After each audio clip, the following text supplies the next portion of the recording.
긴 말씀을 함께 읽었습니다. 다윗은 왕이 되었고 왕이 된 뒤에 다윗은 예루살렘을 정복하였습니다.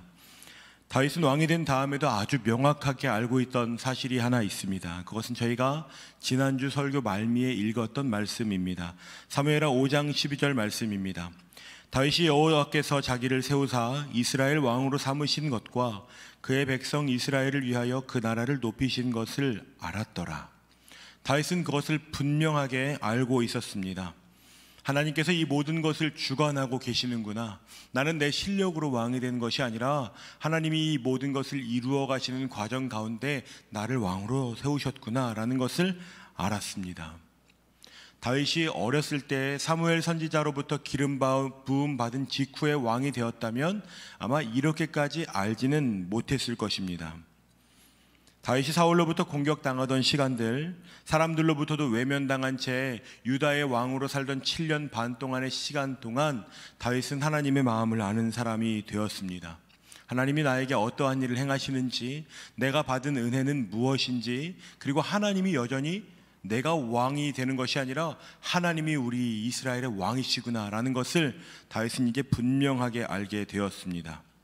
그리고 사무엘하 5장 이후에 다윗은 본격적으로 왕으로서 다윗 성을 짓고 예루살렘을 정복하는 일들을 하게 됩니다. 사무엘하 6장 2절 말씀을 함께 한번 읽어보겠습니다. 다윗이 일어나 자기와 함께 있는 모든 사람과 더불어 바알레 유다로 가서 거기서 하나님의 궤를 메어 오려 하니 그 궤는 그룹들 사이에 좌정하신 만군의 여호와의 이름으로 불리는 것이라. 다윗이 다윗성을 건축한 뒤에 가장 먼저 하고자 했던 일은 여호와의 궤를 다윗성 안으로 옮기는 것이었습니다. 유다의 바알라라는 지역에서 이스라엘의 중심인 예루살렘으로 옮기는 가운데 다윗에게도 치명적인 실수가 있었고 목숨을 잃는 사고가 일어났습니다. 그리고 다윗은 그 경험을 바탕으로 얼마나 조심해서 여호와의 궤를 옮기는 절차를 감당하는지 모릅니다. 그리고 나서 다윗이 여호와의 궤가 자신의 성으로 들어오고 나서 기쁨의 제사를 드립니다. 여러분 그런 찬양 들어보셨죠? 다윗처럼 춤을 추면서. 전혀 모르시나요? 새로운 눈빛으로 쳐다보시는군요. 다윗이 꽤 기쁘게 춤을 췄던 것 같습니다. 사울의 딸 미갈, 이 미갈이 왕이 채통지키지 않고 그렇게 춤을 추냐고 핀잔을 줄 정도면 어느 정도여야 되겠습니까? 제가 아마 여기에 이효상 전사님 찬양할 때 기차를 만들어서 막 뛰어다니면 사람들이 그렇게 생각하겠죠. 목사님 오늘 왜 그래? 이효상 전사님 성격 같으면 지금 기차를 여기 몇 번 만들었어야 되거든요. 이 정도로 끝나지 않아야 되는데 많이 참으신 거죠. 막 뛰어다닌다고 생각해 보세요. 사람들이 다 수근수근 하겠죠. 아마 다윗 왕이 그랬을 것입니다. 보통 사람이 적당히 기뻐하는 정도 수준 가지고 사울의 딸 미갈이 그렇게 얘기하지 않았을 거예요. 그러니까 왕의 채통이고 뭐고 전혀 상관없이 지금 아주 다윗이 그야말로 난리가 난 마음으로 춤을 추고 기뻐하고 소리를 지르고. 그런데 여러분 잘 보시면 다윗은 본인이 왕이 된 다음에는 그렇게 즐거워하지 않았습니다. 그러니까 다윗이 원했던 것이 무엇인지가 너무 분명하죠. 다윗은 자신이 왕이 되는 것보다 여호와의 궤가 있어야 할 곳, 이스라엘 백성들의 중심에 있게 된 것, 그것이 훨씬 더 기뻤던 것입니다. 사실은 비교급이 되지 않아요. 왕이 된 뒤에는 그런 제사를 드리지 않았기 때문에 왕이 된 뒤에 다윗이 그것을 얼마나 기뻐했는지, 그리고 그때 당시 그 다윗은 왕이 아니라 정말 예배자, 약간 미쳐 보이는 사람 정도, 그런 모습으로 예배 드리는 것입니다. 그런 다윗에게 하나님이 주신 은혜가 무엇인지 아십니까? 사무엘하 7장 1절 말씀입니다. 우리 함께 읽어볼까요? 사무엘하 7장 1절입니다. 여호와께서 주위의 모든 원수를 무찌르사 왕으로 궁에 평안히 살게 하신 때에, 세상의 모든 왕, 모든 통치자가 원하는 것이 있다면 적들이 없고 평안한 것입니다. 얼마나 좋겠어요. 여당 야당 그런 거 없고 내가 말하면 다 이루어지고 아무도 나를 공격하지 않고 침략하지 않고, 하나님께서 다윗에게 그러한 은혜를 부어주신 것입니다. 이것은 다윗 직전의 왕이었던 사울은 평생 경험해보지 못한 것입니다. 사울은 평생토록 전투해야 했고 이겨야 했고 두려워했습니다. 그러니까 지금 다윗은 사울이 누려본 적도 없는, 싸우지 않아도 평안하게 되는 일, 하나님이 적군들을 물리치시고 아무도 나를 공격하지 않는 그런 것들을 경험하게 되는 것입니다. 대부분의 사람들은요, 평안할 때 잘 기도 안 합니다. 여러분, 언제 기도가 잘 되십니까? 큰 시험을 앞두면 신앙심이 기가 막혀지죠. 시험 직전에 제가 유학 준비할 때가 있었거든요. 그리고 마지막 5문제를 못 풀었어요. 시간이 모자라가지고. 그때 제가 하나님께 기도했죠. 제발 한 번만 비켜 지나가더라도 맞게 해주시면 제가 진짜 하나님 진짜 잘 믿겠습니다. 4문제를 찍었거든요. 어떻게 됐을까요? 다 맞았죠. 그때 제가 얼마나 하나님이 살아계시는군요. 우리는 그렇게 어려운 일 앞에선 신앙심이 투철해져요. 하나님께 간절해지고.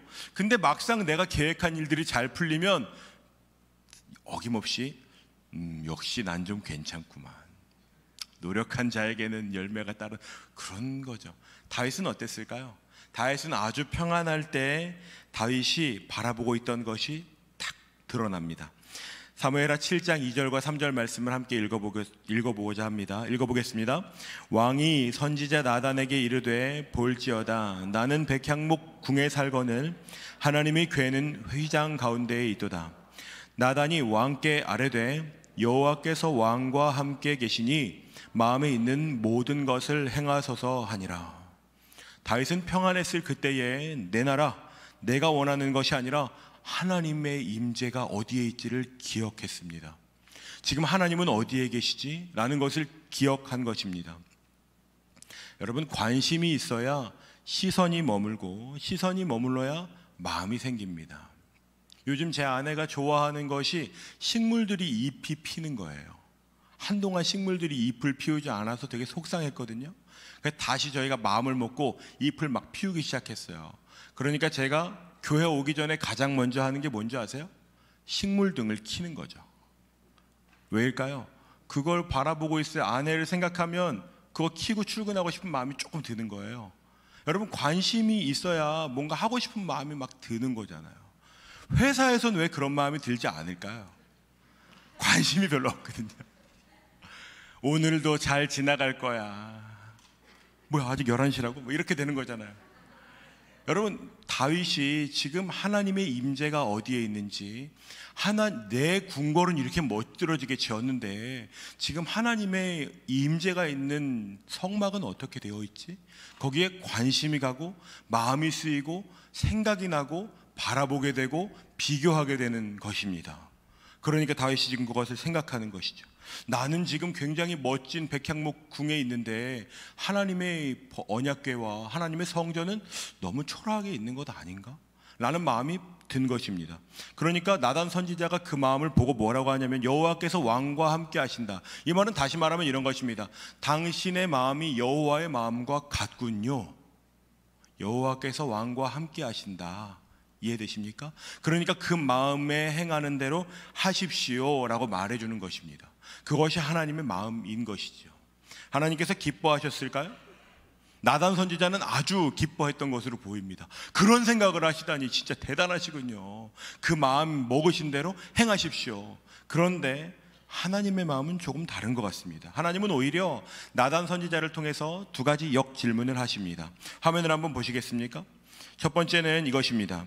내가 살 집을 내가 짓겠다는 말이냐? 두 번째는 내가 이스라엘 백성들과 함께 여기저기 옮겨 다니는 동안 내 백성 이스라엘을 맡겨 보살피게 한 어느 영웅에게 어찌하여 나의 집을 송백으로 백향목으로 지어주지 않느냐고 말한 적이 있었더냐?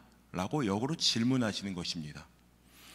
다윗에게는 다윗을 보호할 성이 필요했고 다윗이 왕이라는 것을 증명할 공간이 필요했지만 하나님에게는 하나님을 보호할 성이나 하나님의 하나님됨을 증명할 공간이 필요치 않았습니다.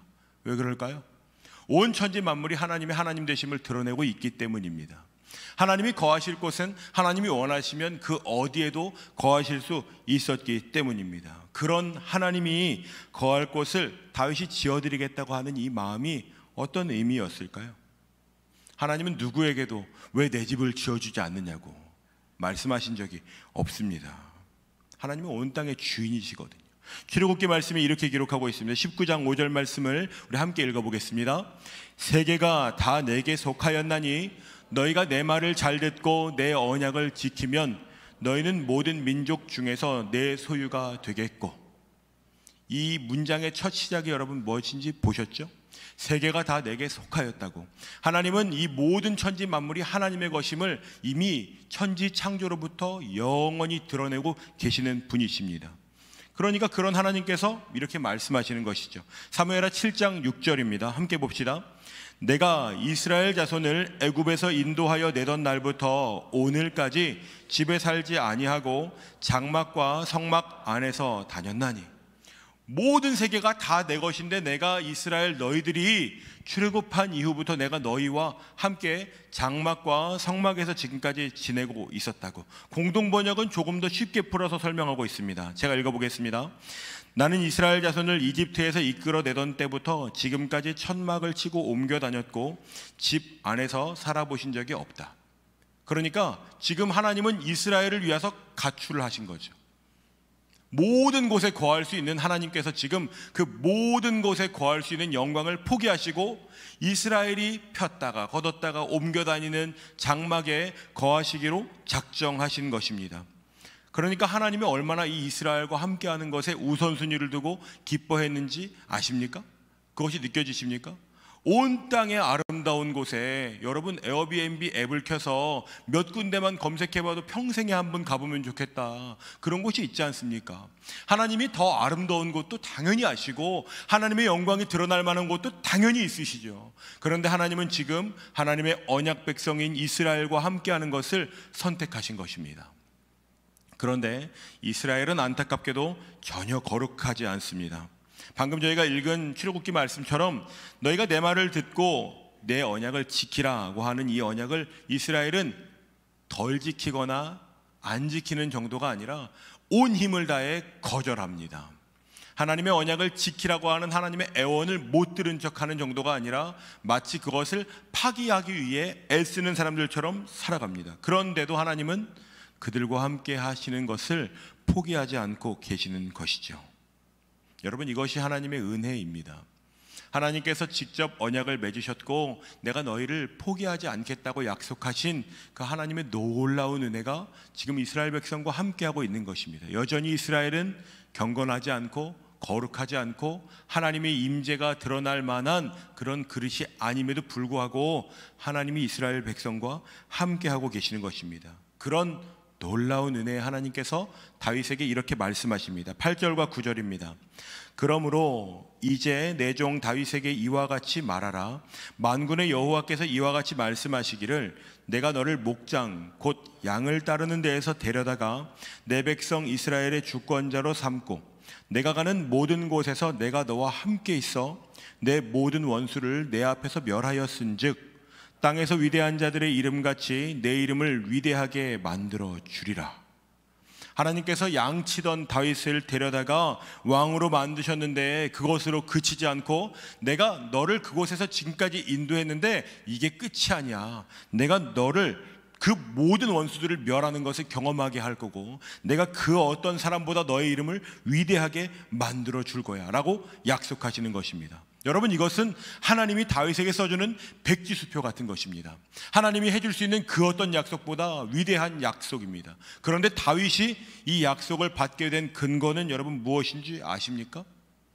다윗이 지은 다윗 성에서 하나님의 궤를 바라본 것입니다. 다윗이 엄청난 일을 했거나 다윗이 이런 약속을 받을 만한 그런 수준의 어떠한 놀라운 성과를 냈기 때문이 아니라 하나님의 임재가 있는 언약궤와 하나님의 성막을, 하나님의 마음을 바라보고 마음을 품은 것뿐입니다. 그런데 하나님께서 얼마나 기쁘셨는지 다윗이 마음 먹은 것뿐인데 하나님은 오히려 막 호들갑을 떠시는 것 같아요. 다윗, 너가 그런 마음을 먹었구나. 진짜 그렇게 할 거야? 너가 나를 위해 그런 걸 하고 싶다고? 정말? 내가 너를 양떼에 기르던 그곳에서 건져 올린 거 알지? 내가 너를 지금 왕으로 만든 거 알지? 그런데 너가 나한테 그런 약속을 하겠다는 말이야? 내가 너한테 이런 은혜를 베풀어 줄 거야. 하나님이 막 자랑하고 싶으셔서 기뻐서 마음이 난리가 나신 것 같습니다. 그리고 하나님께서 그 약속뿐만 아니라 더 나아가서 온 이스라엘에게도 이렇게 약속해 주십니다. 10절과 11절을 함께 읽어보겠습니다. 내가 또 내 백성 이스라엘을 위하여 한 곳을 정하여 그를 심고 그를 거주하게 하고 다시 옮기지 못하게 하며 악한 종류로 전과 같이 그들을 해하지 못하게 하여 전에 내가 사사에게 명령하여 내 백성 이스라엘을 다스리던 때와 같지 아니하게 하고 너를 모든 원수에게서 벗어나 편히 쉬게 하리라.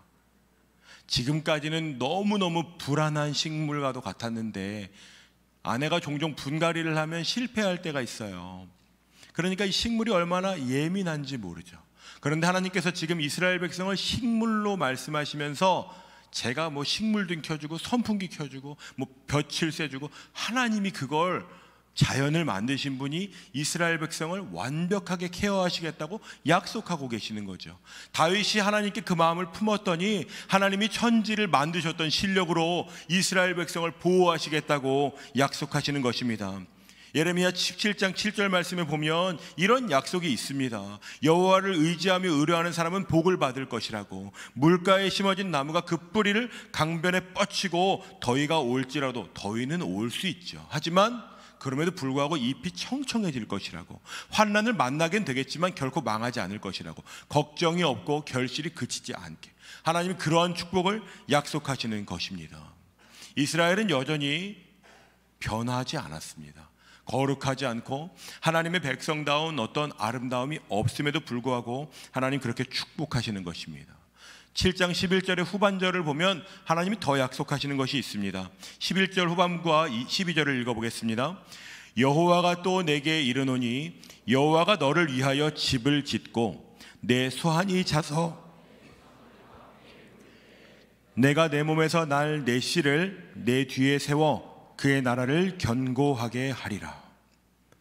하나님께서 지금 다윗이 제가 하나님의 집을 지어드리고 싶습니다 라는 마음을 먹고 나단 선지자에게 그 마음을 이야기한 것뿐인데 하나님께서 오히려 나는 집이 필요 없어. 그런데 내가 너의 영원한 집을 지어줄게.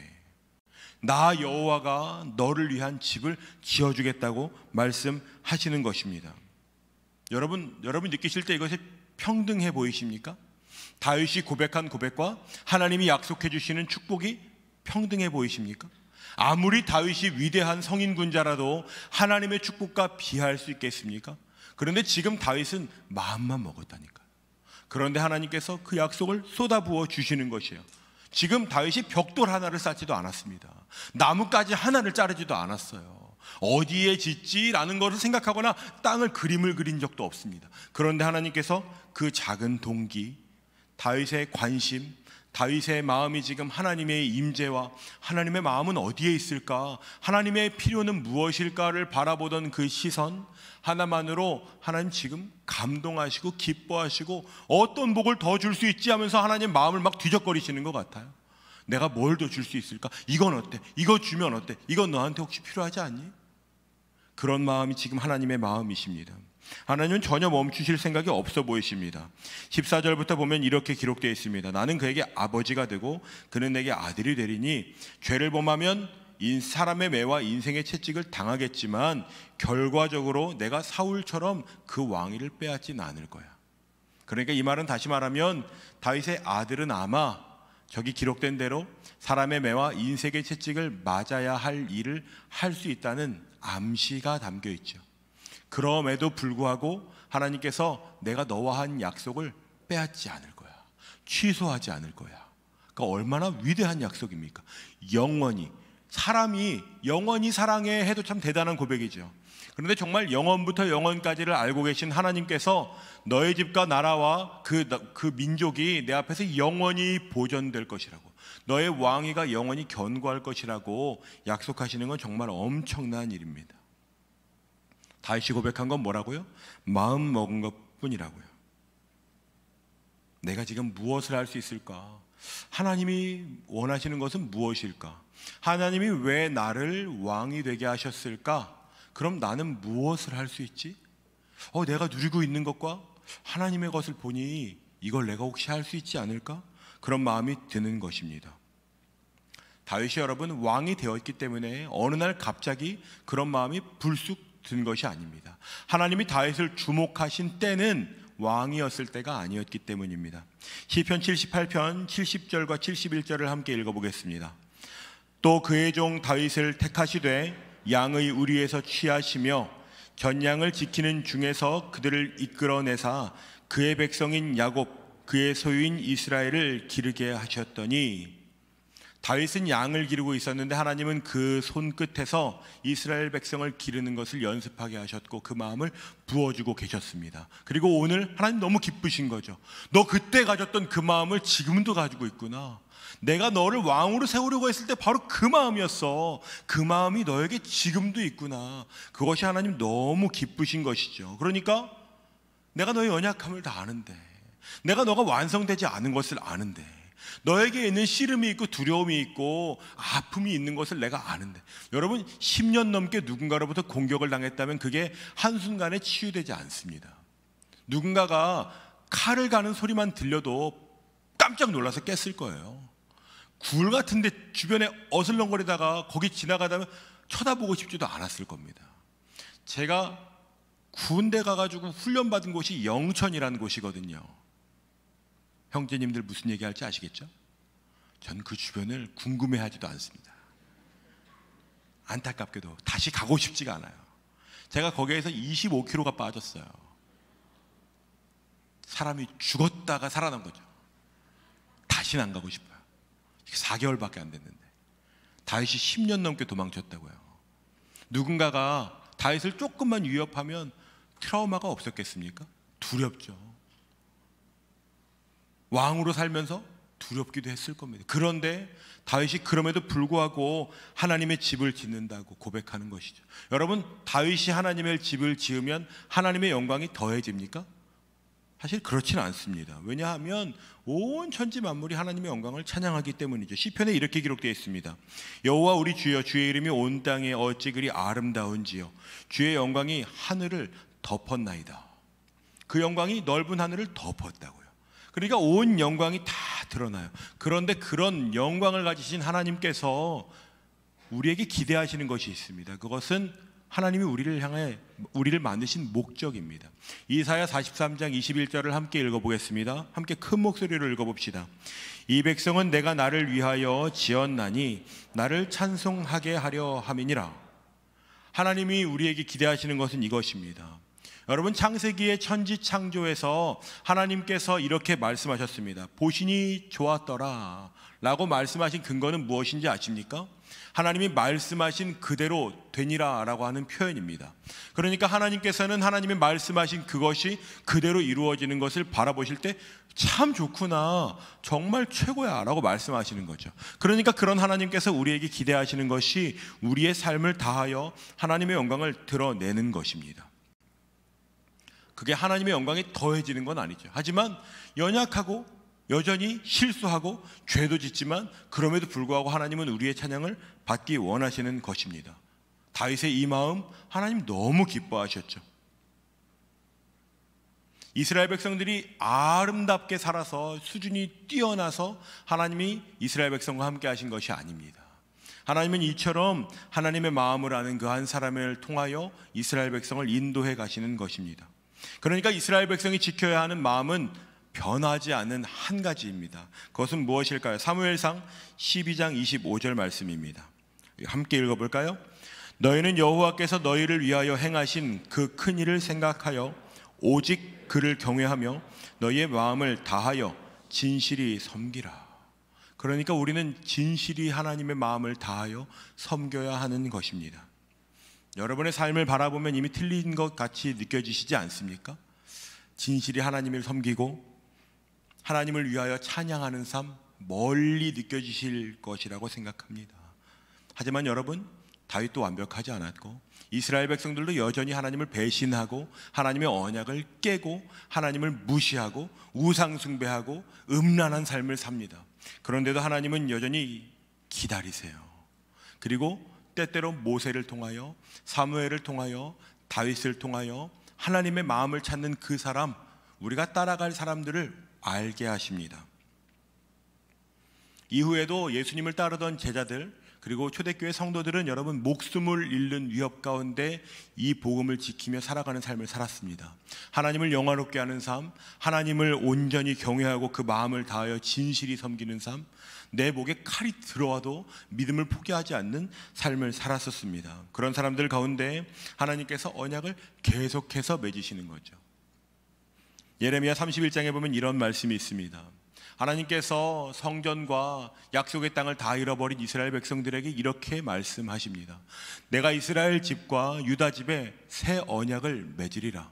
그것은 조상들의 손을 잡고 애굽 땅에서 인도하여 내던 날에 맺은 것과 같지 않고 그들이 남편이 되었음에도 나와의 언약을 깨어뜨렸는데도 불구하고 우리 33절 같이 읽어볼까요?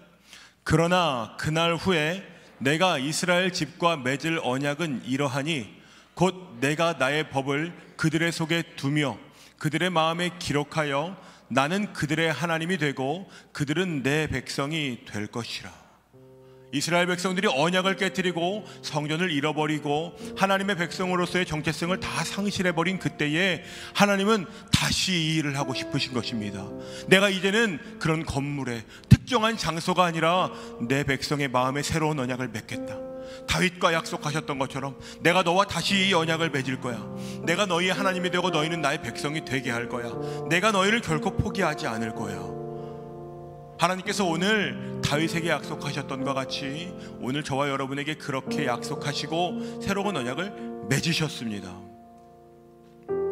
여러분, 그렇다면 우리도 다윗과 같이 하나님, 나는 이렇게 내 꿈을 쫓아 살아가는데, 내 행복과 내 만족을 추구하면서 살아가는데 하나님의 꿈은 무엇이시죠? 하나님의 만족은 어디에 있죠? 하나님, 오늘 저에게 제 일상 가운데 제가 일주일의 시간 중에 가장 많은 시간을 쓰는 나의 씨름이 있는 삶의 영역 가운데 두신 이유는 무엇이죠? 제가 할 수 있는 건 뭐죠? 이걸 묻고 찾는 사람, 그 한 사람을 하나님은 오늘도 기다리고 계십니다. 그리고 그 사람에게 다윗에게 약속하셨던 것처럼 마음을 먹기만 하면 내가 너의 하나님이 될 것이라고, 내가 너의 집이 될 것이라고, 그 누구도 허물지 못할 내가 너의 마음의 집을 지을 것이라고, 그곳에서 내가 너의 하나님이 되고 넌 나의 백성이 될 것이라고 약속하실 준비가 다 끝났는데 그 고백을 할 한 사람이 없어서 하나님이 그 사람들을 찾으십니다. 사랑하는 여러분, 오늘 선교 모집한다고 합니다. 누군가에게는 이것이 사모하게 되는 일일 수 있고 이미 난 여기 갈 거야 마음 먹으신 분들도 있죠. 누군가에겐 그렇게까지 해야 되나 싶으신 분도 있을 수 있습니다. 여러분, 선교를 꼭 가야 하나님께 우리의 삶을 드리는 것은 아닙니다. 그런데 여러분, 이것이 하나의 기회가 되고 계기가 될 수는 있습니다.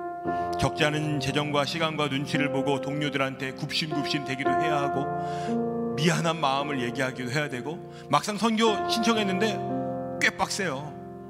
하지 말걸 이런 생각이 들기도 해요. 그래도 여러분, 그 길 가운데 하나님의 마음을 내가 좀 구해볼 수 있다면, 내 삶을 하나님께 드려보는 연습을 해볼 수 있다면 여러분, 기도는 한번 해보시지 않겠습니까? 다윗이 하나님의 성전을 짓지 않았어도 하나님의 언약은 취소되지 않습니다. 잘 생각해 보십시오. 건축을 하지 않았어도 하나님의 언약은 취소되지 않아요. 마음을 사는 것만으로 하나님 충분하다고 말씀하신다고요. 여러분, 무엇을 드릴 수 있으세요? 여러분, 드릴 수 있는 게 많으십니까? 저는 많지 않은 것 같습니다. 그래서 시간을 드리는 연습을 하고 있습니다. 그래서 마음을 쏟는 연습을 해보고 있습니다. 세상은 여러분 기적을 말합니다. 요즘 아주 핫한 이단들을 보면요, 대단해요. 어떤 사람들은 기적 하나 보고 평생 그 이단을 쫓을 마음을 먹고 포기하지 않습니다. 그런데 제가 곰곰이 생각해 보니까요, 진짜 기적은 뭔지 아세요? 범죄한 우리, 거룩하지 않은 우리가 하나님의 마음을 구하면 하나님의 마음을 부어주신다는 거예요. 내가 전혀 의롭지 않은데도 주님, 나에게 주님의 마음을 부어주십시오. 그럼 하나님이 그 마음을 부어주신다니까요. 여러분, 이것만큼 놀라운 기적이 어디 있습니까? 우리의 병든 몸을 고쳐줄 수 있는 의사는 있지만 마음을 새롭게 할 수 있는 분은 오직 하나님밖에 없는 것 여러분 아시지 않습니까? 하나님이 여러분에게 그 마음을 부어주시고 싶습니다. 여러분, 다른 기적을 추구하지 마십시오. 여러분의 삶이 변하는 것이 살아있는 기적입니다. 오늘 하나님 앞에 구하는 자에게 부어주시는 은혜를 간구하면서 나아가실 분 혹시 계시지 않습니까? 다윗 이전에는 여러분 그 누구도 여호와 하나님을 위한 집을 지어드리고 싶다 이런 생각해본 사람이 없습니다. 하나님이 깜짝 놀라셨죠. 그런 생각을 어떻게 할 수 있어? 오늘 여러분의 입술로 하나님께서 그 누구에게도 들어보지 못한 하나님의 마음을 꿰뚫는 하나님의 필요를 아는 그러한 고백을 드리실 분 계시지 않습니까? 그런 분 혹시 계시다면 여러분 우리 함께 그 고백을 붙들고 주님 날아가는 그날까지 함께 그 길을 포기하지 않고 달려나아가시는 저와 여러분이 되기를 주님의 이름으로 축복합니다. 우리 이 찬양을 함께 좀 천천히 불러보려고 합니다. 여러분, 주님의 길을 걷는다는 것은 늘 즐겁고 신나고 신바람 나는 길은 아닐 수 있습니다. 하지만 하나님께서 우리에게 주시는 마음, 그 길을 걸어갈 때 우리는 때로는 눈물을 흘리지만 하나님은 그것을 노래로 받으십니다. 하나님은 우리가 절뚝거리면서 걸어가도 그것을 예배로 받으시는 분이십니다. 이 찬양 가운데 여러분의 마음 가운데 나도 다윗과 같이 내 삶을 주님께, 내 마음을 주님께 드리기 원합니다 하는 분들 계시면 우리 함께 일어나서 이 찬양 고백하기를 원합니다.